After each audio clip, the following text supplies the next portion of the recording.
Já vás vítám u našeho prvního dílu videoodpovědi. Psali jste mi otázky ohledně mě a Sáhiba, tak my vám na ně teď odpovíme. Tak, jdeme na to. No jo.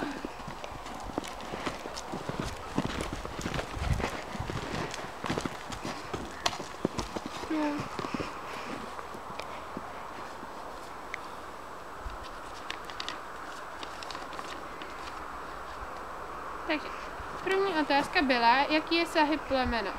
Takže Sáhib je Welsh Park Bred, jeho máma je český teplokrevník a jeho táta je Welsh Pony sekce B.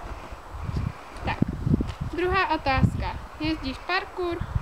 S parkourem jsem začala minulý rok, ale ne se Sáhibem, ale s Orientem a nejvíc jsem skočila asi 60 cm. Nadále bych se mu chtěla věnovat. Třetí otázka, umí Sáhib poklonu? Sáhib poklonu neumí, ale v budoucnu, když mi to jeho majitelka dovolí, tak bych jí ho chtěla naučit. Další otázka, umí s ním nějaké triky? Triků umíme plno, ukážeme. Takže pusu, ano. Tak, sír. Počkej, takhle na kameru. Sír. Tak, šiku. Potom umíme takhle nožky podle mě. Tak. Druhou. Tak, je hodně. Šikulka. Tuhle. Šikulka. Ano. Šikovný. Ano, šikovný. Tak, pak jsem ho učila zívni, ale to ještě moc neumí. A do zívni.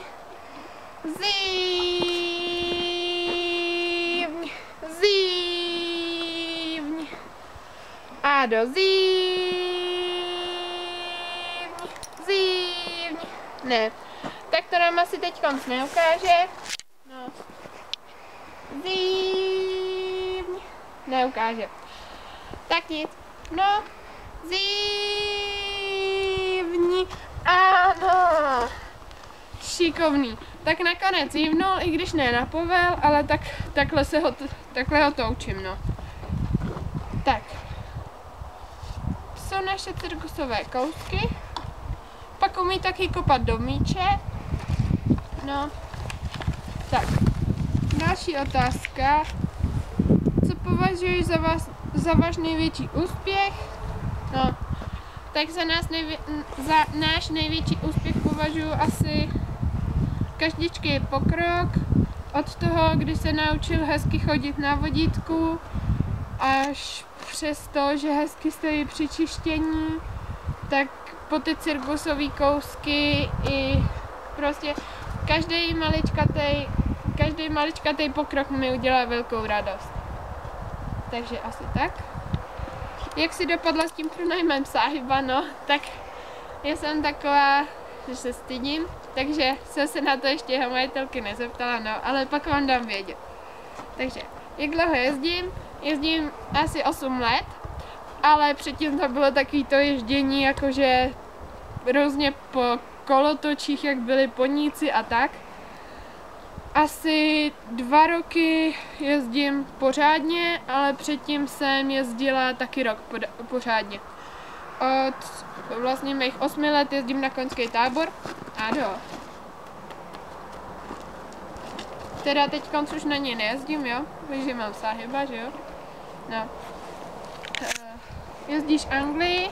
Ano, jezdím Anglii, protože western nemám ráda.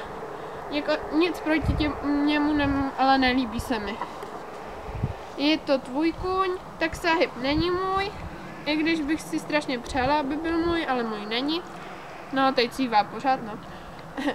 Ale patří jedné místní veterinářce, která má svoje koně ustálené jinde, ale Sáhib je hřebec, tak je ustálený tady. Za co jsem ráda, takže já se o něj starám, mám ho v péči. No. Nech toho. natočí, jak skáče, tak to už jsem jednou natáčela, tak když tak si najděte video v archivu. Kolik ti je? Mně je 15. Kolik je Sáhibovi? Tak jemu bude 16.4. 4 roky mu budou. 4 roky. Jezdíš Western nebo Anglii? To už jsem říkala, jezdím Anglii. Myslíš si, že to, co děláte, je NHS? Tak nevím, jestli to je zrovna natural horsemanship, ale určitě se o nějaké prvky z přirozené komunikace pokoušíme. Ať už je to, že třeba respektuje můj osobní prostor, umí couvat na tu šírku, až přesto, že mě neoždivuje, respektuje mě, tak prostě takhle, no. Takže myslím si, že ne všechno, co děláme, hele, tam patří, ale část z toho určitě jo. A jestli to tak nevypadá, tak asi ne, ale pokoušíme se o to, no. V budoucnu bychom to chtěli vypilovat.